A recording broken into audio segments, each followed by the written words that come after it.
Guys, so I just realigned the fenders. They're secure now, bolted them on. I moved and adjusted the hood best we can for now anyways. Door gaps and lined up everything smooth.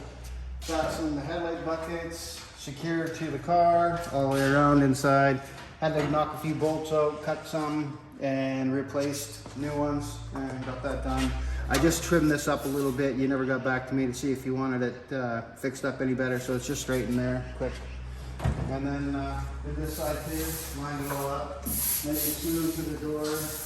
Good for now until we go a little farther.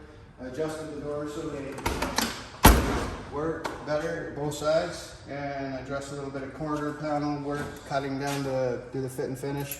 I'm gonna start on the inside wheel tubs here soon in the trunk lid, or the inside trunk, sorry. So I moved the hood to line up with the fenders and your body lines there, your everything, and moved the pins over so it wasn't pulling the hood. So now it works really good. Move the latch over, lining everything up, pre-fitting.